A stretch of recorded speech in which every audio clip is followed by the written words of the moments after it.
মানে আমার কাছে খালি চিন্তা হইতেছে যে আলভি, তোমার ছেলেটা যখন তোমাকে প্রশ্নটা করবে ভাই যে আমার মা কেন দুনিয়া ছেড়ে চলে গেল, আমার মা আমাকে এত আদর করতো, আমার মা কেন আত্মহত্যা করলো, কি জবাব দিবা? জবাব নাই। আজকে এটা নিয়ে 1 সপ্তাহ 15 দিন 20 দিন পরে আমরা সবাই ভুলে যাব যে এই ঘটনাটা। কিন্তু যে ছেলেটা এত ছোট, ওরা তো ছোট ছোট ব্লগ করতো না, ব্লগগুলো আমি দেখতাম। দেখেন আমরা কি পরিমাণ খারাপ হইতে পারি আমরা নারীরা, আমরা জেনে শুনে আরেকটা সংসারে ঢুকে যাই। আমরা জানি তার একটা সুন্দর সংসার। আলভির বউ আমার মতো নাতুস নুতুস, সে কত জিম করে নিজেকে ফিট রাখার জন্য, এত স্ট্রং একটা মানুষ। হাজবেন্ড শুটিং এ যাইতো, ঘর থেকে রান্না করে টিফিন করে পাঠাইতো, তারপরও হাজবেন্ডকে কন্ট্রোল করতে পারে নাই। অথচ প্রেমের বিয়ে, 1 যুগের বেশি সংসার, পারে নাই।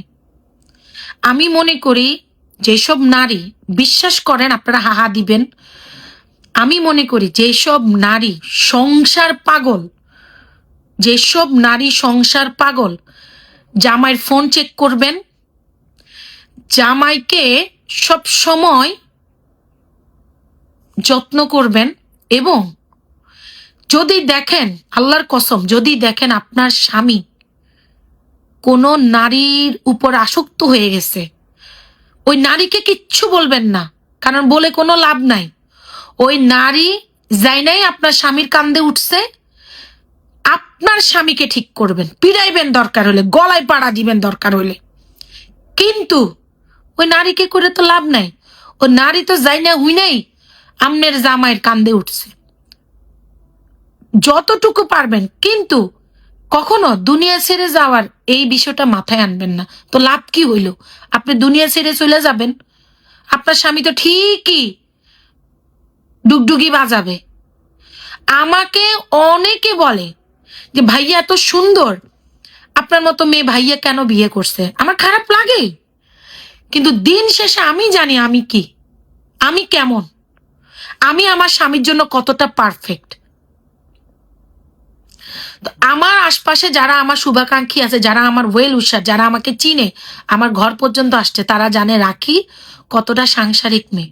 আল্লাহর কসম, ছেলে হোক মেয়ে হোক, দুজনকেই বলতেছে, আপনি যদি দেখেন আপনার স্ত্রী অন্য ছেলের প্রতি আসক্ত হয়ে গেছে, আপনার স্ত্রী বসের প্রতি আসক্ত হয়ে গেছে, এবং স্ত্রীদেরকে বলতেছে, আপনি যদি দেখেন আপনার স্বামী অন্য মেয়ের উপর আসক্ত হয়ে গেছে, আপনার স্বামী অফিসের কলিগের প্রতি আসক্ত হয়ে গেছে, আপনার স্বামীকে ফিরান, যে কোনো ওয়েতে হোক। কারণ আপনি ওই মেয়েকে বলবেন, কোনো লাভ হবে না। আলভি যে মেয়ের প্রতি আসক্ত হয়ে গেছে, আপনারা সবাই জানেন কোন মেয়ের প্রতি। আমি ধিক্কার জানাই তোর প্রতি, তুই কেমনে পারলি একটা সংসারে ঢুকতে? কিভাবে পারলি? আল্লাহ তোর হেদায়েত করুক, কেমনে পারলি?